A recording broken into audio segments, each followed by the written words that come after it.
Janine screamed. "You are being so bad!" She quickly apologized to the clerk and then abandoned her shopping cart to carry her son, now bawling, to the parking lot. There, she shoved him into his car seat, and then she too broke into tears. "I didn't recognize myself," Janine told me the next day.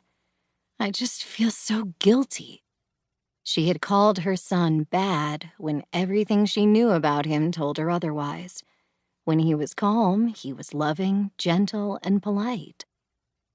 Why hadn't Janine's efforts succeeded in calming her son? Why had things gone so quickly and horribly wrong?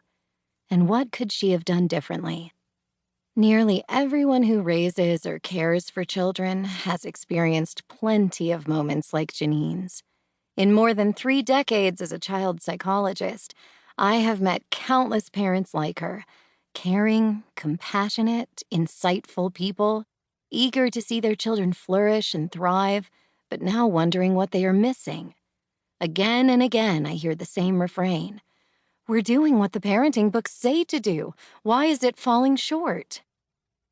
These parents are asking the same questions mothers and fathers have posed for generations. Questions you may have, too. Why does my daughter refuse to cooperate or listen to me? Why is my son's behavior so unpredictable? Why is he such a picky eater? Why can't she sleep through the night? How can we set appropriate limits? How can I tell whether I'm expecting too much from my child or too little? And then there's perhaps the most important question Janine asked me that morning, one that I've heard from countless parents before and since. Why do I keep losing it with my child when I know better? Just as they share these questions and concerns, most parents also share the same deeply felt desire to raise children who will grow up to be resilient, confident, happy, and independent people. But how to do that? Whose parenting advice is worth following? Parents today are bombarded with more guidance from more perspectives than ever before. From social media influencers to friendly or judgmental neighbors, to school specialists, to TED Talks, to whatever a Google search turns up. You can choose among conscious parenting and attachment parenting and free-range parenting and dozens of other philosophies. Which is best? And what's the optimal solution to challenging behaviors? Timeouts? Reasoning? Ignoring?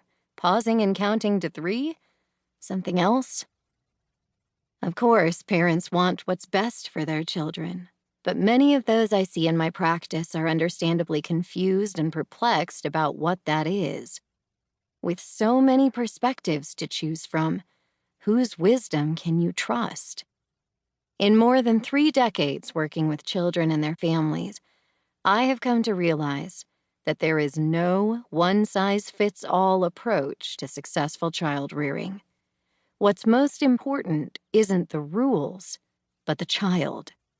What's crucial isn't understanding someone else's guidelines, but understanding how our parenting is landing in our child.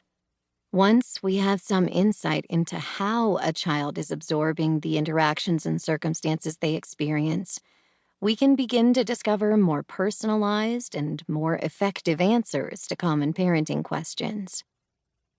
The problem is that too often we focus on a child's behaviors instead of the child.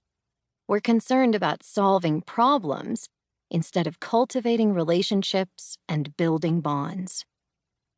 In this book, I'll share how you can shift the focus from the behavior to what's underlying the behavior, to redirect your efforts from understanding a parenting approach to understanding your child.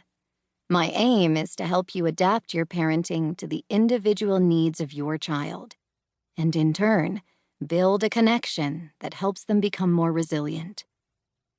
In short, parenting isn't about a theory or a hypothetical approach. It's about you and your child. This book will help you shift from managing behaviors to using those behaviors as clues to help understand your child's inner reality, the child's sensory experiences, feelings, and emotions. Most parenting books suggest top-down response.